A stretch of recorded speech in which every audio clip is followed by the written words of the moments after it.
Thank you very much, Antonio. Good morning, everyone. Firstly, I want to thank the organizers for this invitation. It's a pleasure for me to talk about a topic of my research in this geometry day in Granada.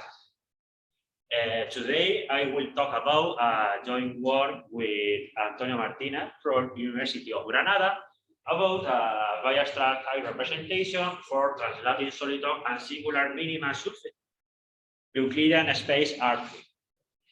The sketch of this proof is given by. Sorry.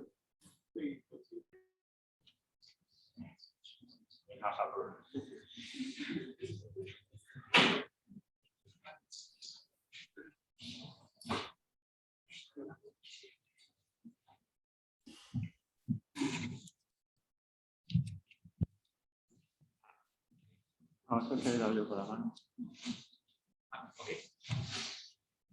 Sorry. Let's continue. The sketch of this talk is given by this. Firstly, a brief introduction to the translating soliton and singular minimal surfaces in R3. Next, I present the normal Gauss mass equation together with Weiertrass representation formula, and finally, we give two applications of this result. Firstly, characterize the example invariant by some isometry of R3, namely horizontal translation and rotation around the vertical axis. And finally, we will solve a Cauchy problem motivated by the classical Bjorn problem for minimal surfaces in R3. Okay.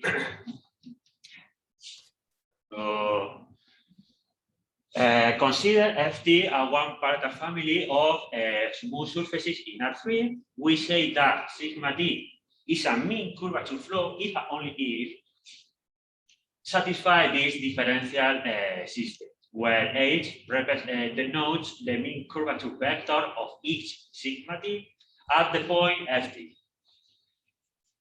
Now, if we fix a direction in R3 and consider this mean curvature flow, we say that sigma is a translating soliton if only if its mean curvature vector satisfies this equation.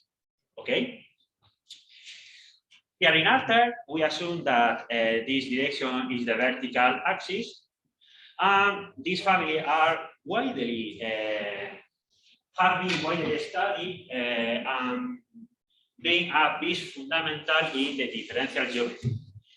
Some interesting examples of translating soliton are the ring ripper and tighter ring ripper cylinder from a work of Francisco Martín, Andrea Sabas, and Lutz Mosky, besides proving that beside the vertical planes, these examples are the only complete flat translating soliton in R3. Okay? Other interesting examples are the board translating soliton and the Weiertrass. From a celebrated work of Wang, he proved that the only entire convex vertical graph translating soliton is the board translating soliton. On the other hand, from a work of Spruchau, they proved that any complete mean convex translating soliton is convex. Consequently, joining the both works, we prove that the only entire vertical graph is the board translating soliton. Okay. Now, consider sigma be a smooth immersion in R3. We say that sigma is a singular alpha minimal surface in R3 if only if the mean curvature vector satisfies this equation. This equation describes the shape of a hanging roof according with the word of Otto, which is the importance of in the architecture. In fact, the solution of the previous equation gives the shape of a perfect cupola, giving an interesting physical interpretation at this fact. However, some interesting examples of this family are Example invariant by horizontal translation, like the ring reapers as the previous slide. These examples are called catenary cylinder by its physical interpretation. And example rotationally symmetric type ball and type wing line. Notice that the geometry of these surfaces depend on the sig of alpha. Okay? However, these examples are particular examples of a more general family of surfaces called minimal surfaces. From a physical point of view, the equilibrium of a flexible, inextensible surface under a force field in a domain omega in R3 was given by Poisson in 1884. When intrinsic force are equal to 1, he proved that this force is conservative, whose potential function is given by this exponent, and the equilibrium conditions are determined in terms of the mean curvature vector as follows. Then any surface satisfying this equation will be called minimal surface. On the other hand, from a variational point of view, any minimal surface is a critical point of the weight of the following weighted area functional for any normal variation with compass support. Okay? And finally, from a work of Tony Manning in 1994, any minimal surface is a minimal surface in the following conformal Riemannian manifold in Euclidean space. This metric is the exponential of phi times the Euclidean metric, okay? If we assume that this force is vertical, then the function phi is invariant by two parametric group of translation. And then we can assume that phi only depends on the third coordinate. The equilibrium equation can be written as follows. And then any phi minimal surfaces satisfying this equation will be called phi E3 minimal or vertical phi minimal. Okay?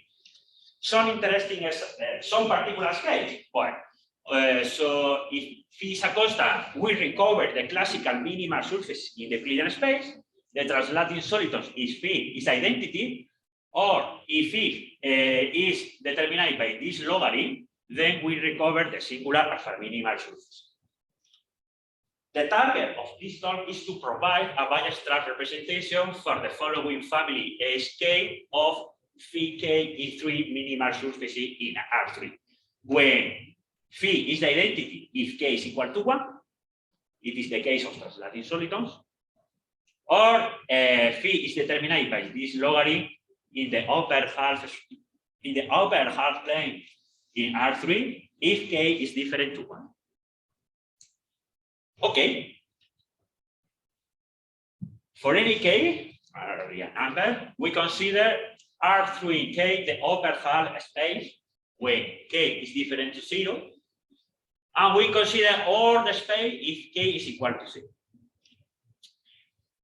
If we have x, y, and w a coordinate system in R3K, we will consider this Riemannian metric. This metric was introduced by Kokubo, studying a Weiertrass representation for the minimal surfaces in the hyperbolic space when k is equal to 0. In this case, this factor is given by this. Okay, this Riemannian metric was introduced by Kokubo. Notice that this space is isometric to the immanent space by the following coordinate transformation, and the Christoffel symbols can be written as follows. The rest of the Christoffel symbols are vanished very well. Okay. Now consider sigma and immersion, and consider a local conformal parameter on a simply connected domain. In this case, the induced metric can be written as follows. And if we consider the usually Wirtinger operator, and bear in mind that sigma is minimal if and only if this map is harmonic, then we get the following proposition. Our immersion is minimal in the immanent space. G is a harmonic map, and the coordinate of G satisfies the following differential equation. Okay. Now, where we take the function f, f, g, it's a mistake, and h. The isothermal condition can be written as follows. And from the previous proposition, this function satisfies this differential equation. Okay. Now, if we introduce this function, capital F, capital G, remark. Notice that this dg plays the same role.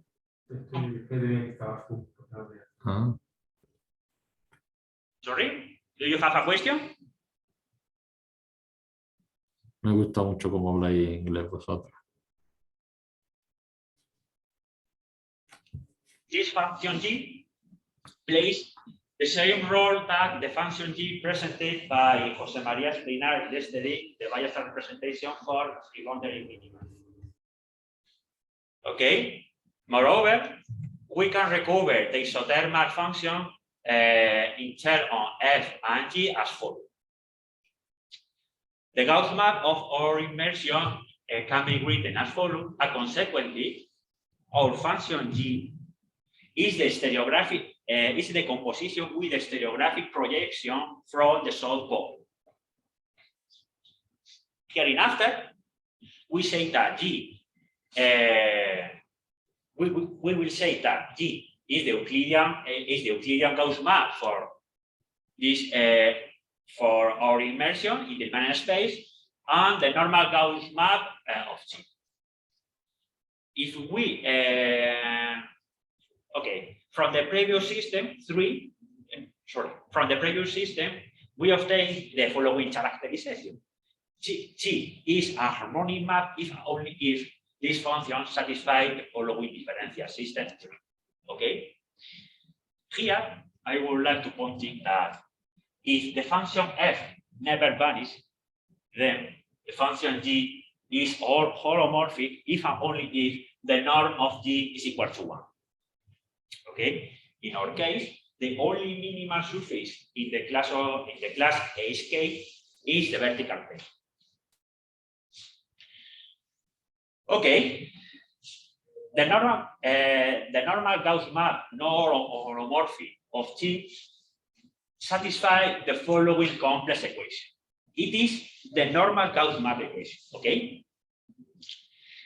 The case k equal to 0 was studied by Kokubu, and this equation was studied by Oyoli for translating soliton in the case k1 to 1. The metric can be written as follows, and then notice that this function f never vanishes. Consequently, G is holomorphic if and only if the norm of G is equal to 1. So in this case, G is a constant, and our immersion in the immanent space is a vertical plane. Okay.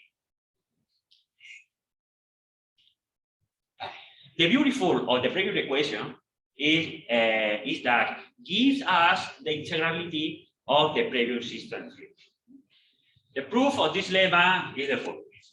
If G is a solution not holomorphic on a simply connected domain, then the following one form is closed. By using the Poincaré's lemma, if the system of functions satisfy this derivative, and then taking this function together with the previous function G, solution of form, then this function f, g, and w are solution of the previous system. Okay. So bear in mind this blue function and this lemma. We prove that in the case k equal to 1, we prove that this function are solution of 3. And taking into account the isothermal parameter, we prove our Weiertrass type representation for translating. If G is a non-holomorphic solution over a simply connected domain, then the following map is a translating soliton in R3 whose Gauss map can be written as follows. Conversely, if we get a translating soliton which is not a vertical plane, then we can locally represent it of this way. Analogously, for the case k different to 1, we get the Weiertrass representation for singular minimal surface. Let G be a non-holomorphic solution of 4 over a simply connected domain, then the following map is as conformal singular as a minimal surface in R. Conversely, any singular minimal surface in the upper half space, which is not a vertical plane, can be locally parameterized as this.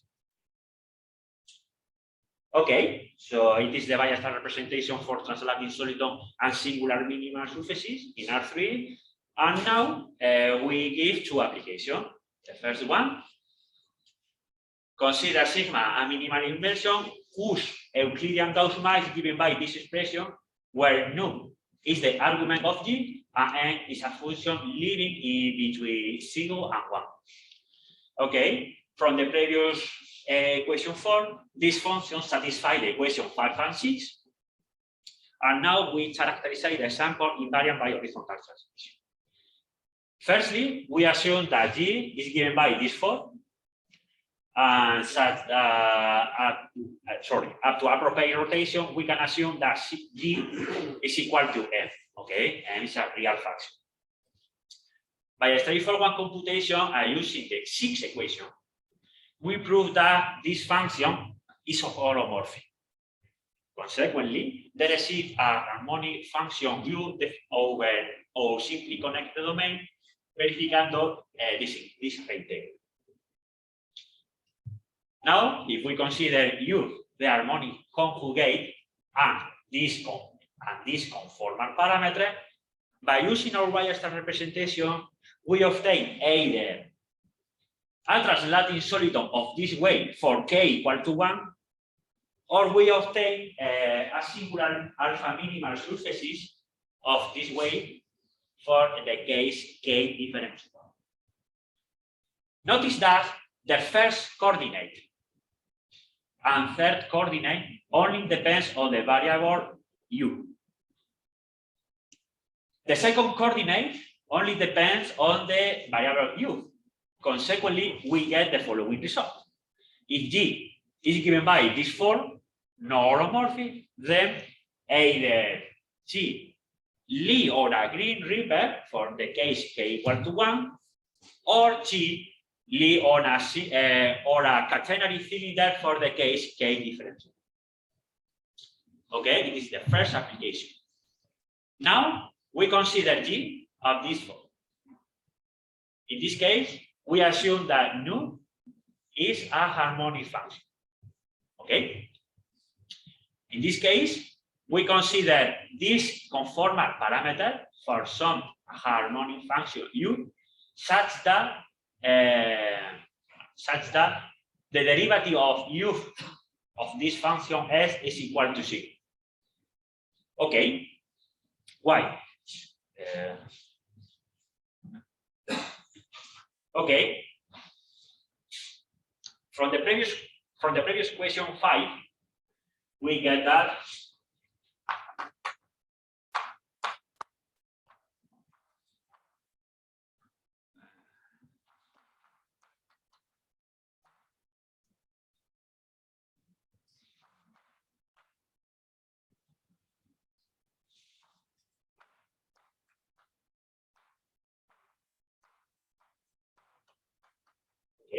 from the previous equation 5, we get that this equation. If u is the argument of the function g is harmonic, this term vanishes everything. Okay, so we prove that this term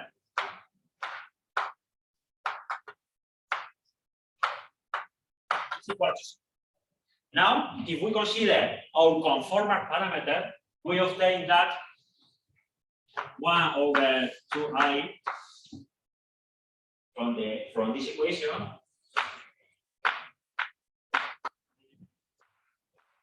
equal to C. And then we prove that this derivative coincides. If we record the definition of the vertical operator, we prove that the partial with respect to U of n.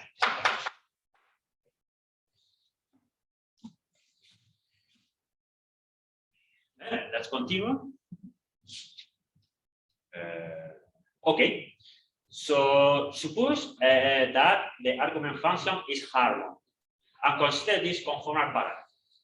By using our Weiertrass representation, we obtain either for k equal to 1, the following translated soliton where n is a real function only depending of this parameter of this way. And for k different to 1, we obtain a singular alpha minimal surface in R3 of this form. Consequently, we obtain the following result. If G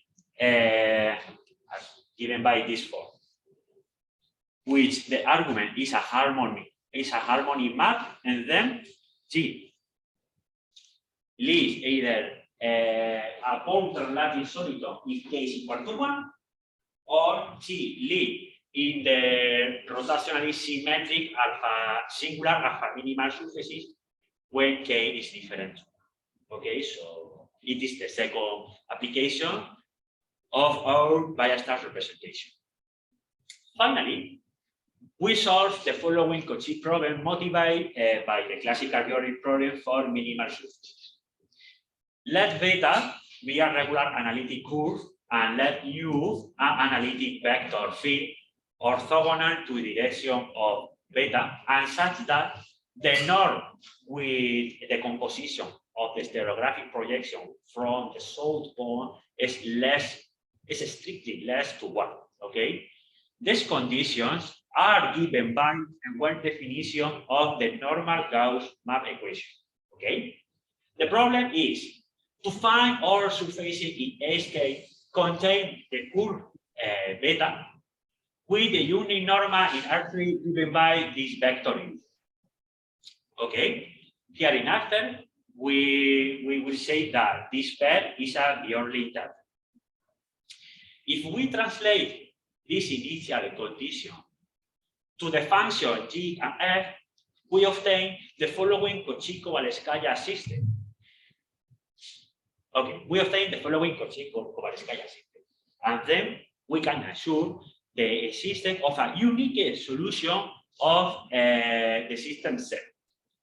This solution G can be obtained on the following way. No? Let G be the unique solution of this Cauchy-Kovalevskaya. Okay. Notice that in this case the function phi is given by this form, and then the tangent space along of the point of curve beta in this over this interval, the tangent space is generated by the vector beta prime and this vector. And then, to appropriate translation, the solution is given by our Weiertrass representation, whose Gauss map is given by this form. Okay. Finally, in the case k equal to 0, which correspond the minimal surfaces in the hyperbolic plane, was studied by Kokubu. The case k1 to 1 was studied by Oyoli. Okay, it is the remark. Finally, using a work of José Antonio Garber and Pablo Lira, were studying UV type equation and Bryan surfaces, we obtained the following consequences of the previous Cauchy problem. The first consequences is, let phi be a positive ring motion in R3 that lives invariant over class of surface. If phi is asymmetry in the Bjornlin data of the previous Cauchy problem, then phi induce asymmetry in the solution. Okay. And finally, when the Bjorn data are T-periodic, the surface, the solution of the previous problem has the topology of a cylinder in a neighborhood of the curve. Conversely, if we have a surface in this class of surfaces with the topology of a cylinder, then we can recover this solution in this way. Okay, so the main bibliography in this work are the following. It is the work of José Antonio Galvez and Pablo Mira, have been mentioned in the previous slides. This is the work of Oyo Lee, where studying the translating soliton of codimension 2 in R4. This work study the biased representation for minimal surfaces in R3, in a hyperbolic space when k is equal to 0, and all the types of this talk can be found in this way. Okay, so it is all, and thank you very much for your attention.